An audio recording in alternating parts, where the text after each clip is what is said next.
Fala pessoal, Carol na área, trazendo mais um caso para aqui para vocês, mais um caso criminal que eu trago, como vocês estão acostumados. Nas quartas, normalmente eu trago um caso criminal ou um massacre que tenha acontecido, algum caso com serial killer.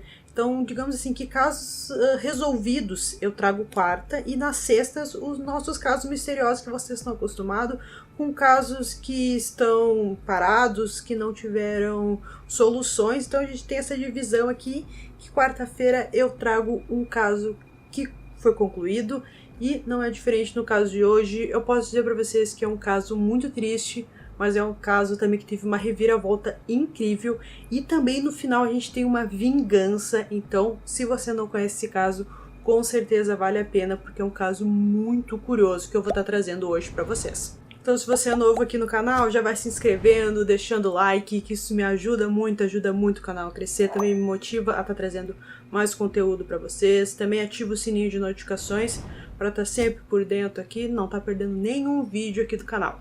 Então vamos lá, vamos conhecer esse caso, que ficou conhecido como o caso Kate Coleman. Em 25 de janeiro de 2005, Kate Coleman estava com 10 anos de idade. Ela morava em Courtsville, uma cidade no estado da Indiana, nos Estados Unidos, e a menina vivia sua vida normalmente, seguindo sua rotina de ir para a escola na manhã e retornar à tarde. Bom, naquele dia estava tudo normal, ela foi para a escola, voltou para casa. Quando ela chegou em casa, seu pai ainda estava trabalhando e a sua mãe estava ocupada com as tarefas de casa, enfim.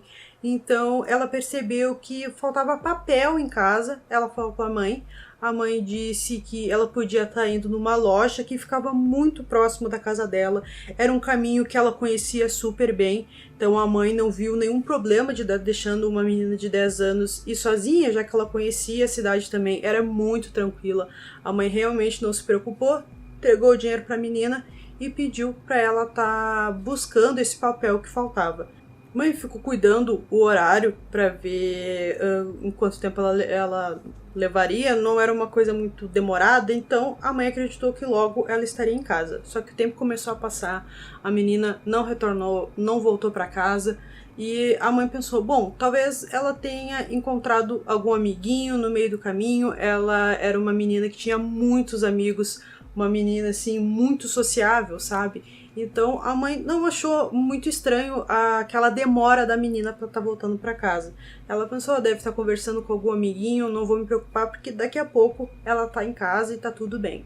Só que o tempo começou a passar mais e mais tempo, a mãe com certeza começou a ficar preocupada. Ela até mesmo liga para alguns vizinhos, pergunta se viram a Kate, ninguém viu a Kate, então a mãe realmente começa a se preocupar. O pai volta para casa, ela conta o que aconteceu, os dois saem em busca da menina, eles caminham na volta nas ruas por perto e não encontram nada. Então eles percebem que é o momento certo para ligar para a polícia, para falar o que aconteceu.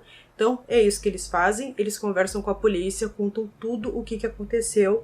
Então a polícia começa também a procurar, faz uma busca na região pela menina. Muitos moradores da cidade ajudaram para ver se conseguiam encontrar alguma pista ou qualquer coisa, e mesmo assim estava sendo muito difícil porque eles não encontraram nada.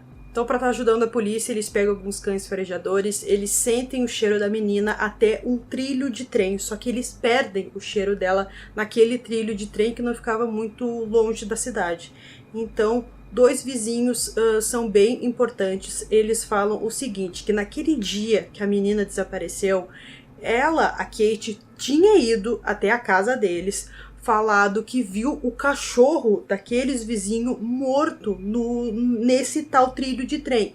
Então a gente pode dizer que essas pessoas, esses vizinhos, esse casal de vizinhos, foram os últimos a verem a Kate naquele dia. Então foi muito importante, por isso que também tinha o cheiro dela naquele trilho de trem.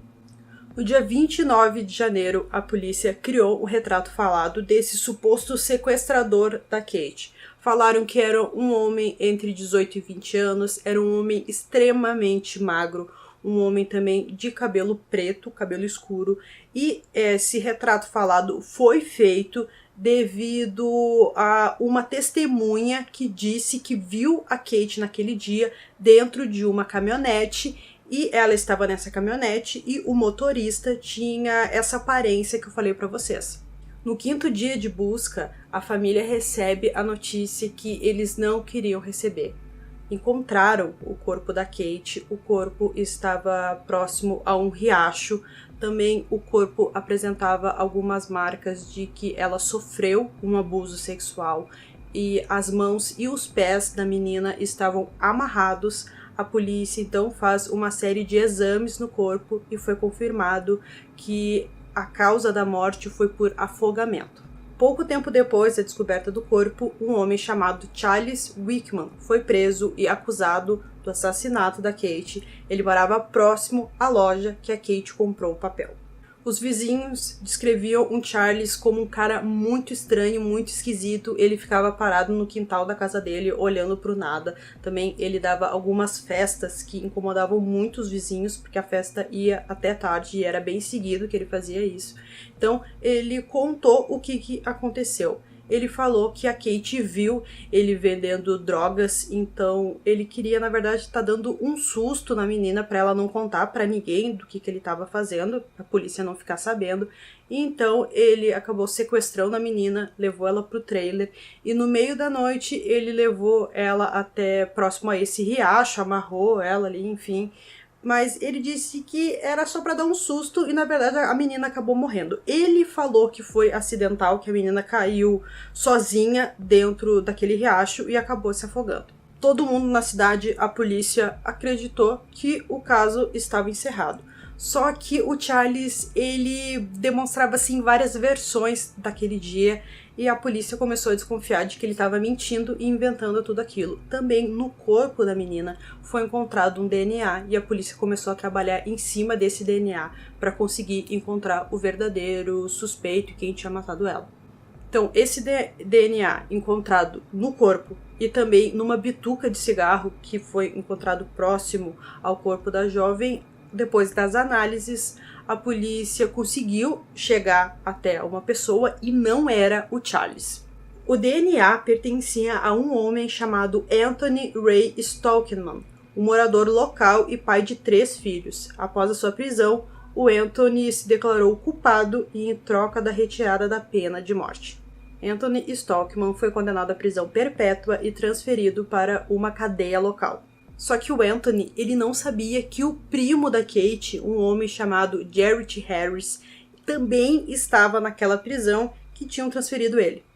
Em setembro de 2006, o Jarrett entrou na cela do Anthony, o segurou e tatuou na testa dele Kate's Revenge. Para nós, aqui no Brasil, a vingança de Kate, para ele nunca esquecer o que ele fez. Então, gente, como eu falei no início, um caso que muito triste por se tratar de uma criança de apenas 10 anos, teve aquela reviravolta e depois teve a vingança no final do primo, que acabou vingando a morte da prima. Também na época, esse caso, os moradores, alguns não concordaram dele ter se safado da pena de morte, muitos acreditaram que não, ele tinha que ter ido para a pena de morte e não ficar numa prisão perpétua. Foi um caso que mexeu bastante com a cidade, porque era uma cidade muito tranquila e que não acontecia esse tipo de coisa. Então, se você conhece algum caso, pode deixar aqui nos comentários, que com certeza eu vou estar trazendo aqui pro canal.